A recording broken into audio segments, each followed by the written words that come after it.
Здравейте! Добре дошли в днешното видео. Един дисклеймър, тъй като съм болна. Гърлото ми пресъхва много бързо. То е сухо без да говоря, но като започна да говоря, пресъхва още по-бързо. Затова често ще се пивам вода. Извинявам се за което. На здраве!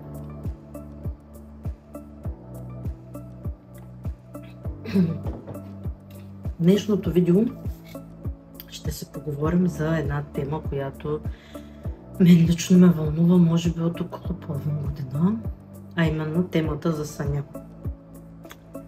Тук няма да ви говоря някакви теории, защо е важен съня, защо е важно да спазваме хигиена на съня, заспивайки без устройства около нас, поне 2 часа преди лягане. Няма да говорим на тези теми. Искам да ви разкажа защо смятам, че тялото ни дава много ясни сигнали, че нещо не е наред, и ако не го слушаме, нещата наистина много бързо могат да се сринат. При мен от около 2 седмици се получава така, че имам проблеми с съня. Имам си свои лични проблеми, които няма да споделям. Не е важно за темата на видеото. И както казах, от около 2 седмици не успявам да спя нормално. В други видеа съм споделяла, ако не сте гледали, че работя на смени. И естествено имам нощни смени. Когато съм след нощни смени, естествено заради тези нощни смени, режима ми на сън е много разбъркан. Но през другите дни, когато почивам, се опитвам да си спазвам моя си режим, този, който на мен ми допада. Лягам се между 9:30-10 и ставам между 5:30 и 6, зависи. Онзи ден се прибрах след нощна смяна в 7 сутринта и аз обикновено спя до към 1 часа на обяд. Не, че не мога да спя до 4, но без значение доколко съм спала, съня не е качествен по никакъв начин, това не е времето за сън. Но оставам в 1 часа с тази цел, че ще успея да си легна вечерта в прилично време. И онзи ден направих същото, но се събудих в 11:30 и повече не успях да заспя.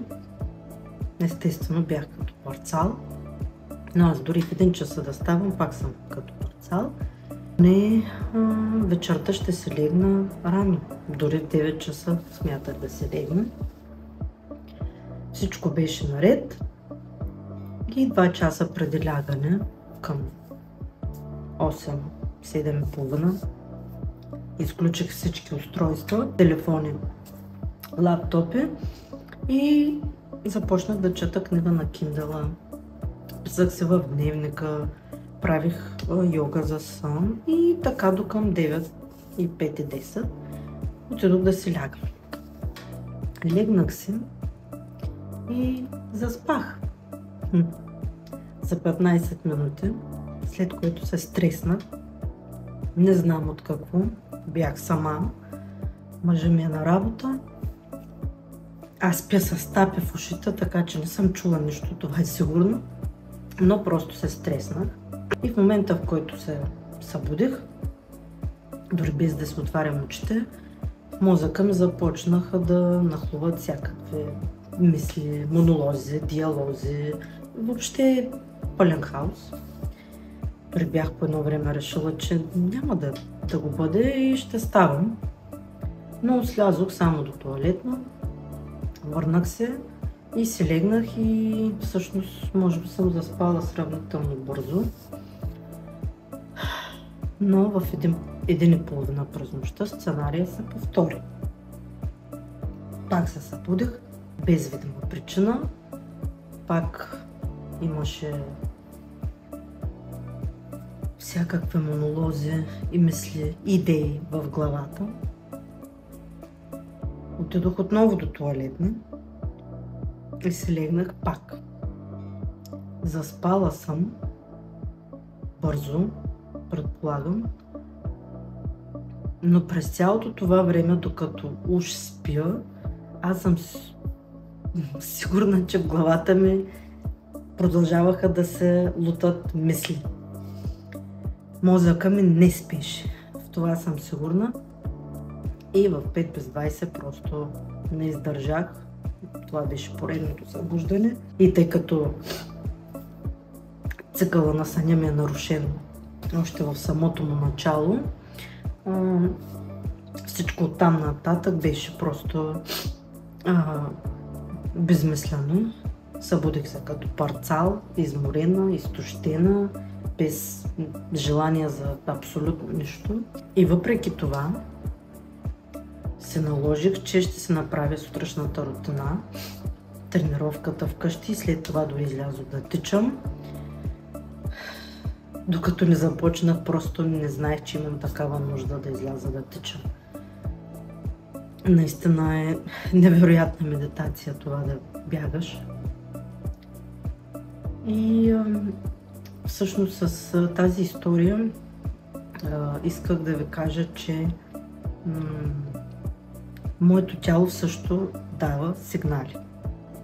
Преди 4 дни започна да ме боли гърлото.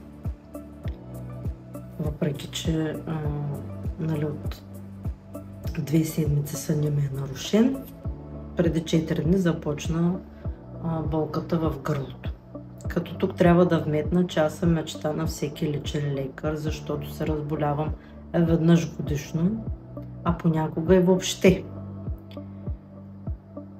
И не смятам, че това на моето гърло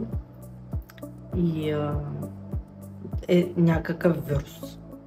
Убедена съм, че тези проблеми, които си имам и тази липса на сън, сриват тотално имунната ми система. Тялото ми показва, че аз трябва да действам. Трябва да правя нещо по въпроса.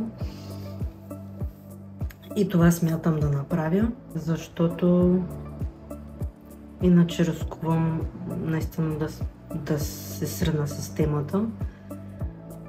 Моят съвет към вас е да се вслушвате в телата си. Те определено могат да говорят и дават сигнали, само трябва да се научите да ги слушате. Ще се радвам, ако ми споделите отдолу в коментарите дали на вас ви се е случвало и да имате липса на сън и дали, по какъв начин сте се справили. И ако може, да не говорим за медикаменти, това го изключвам аз от моя to-do list, какво трябва да направя, за да се възвърна честения сън. И това е. Благодаря ви, че останахте до края. Бъдете здрави и ще се видим в следващото видео.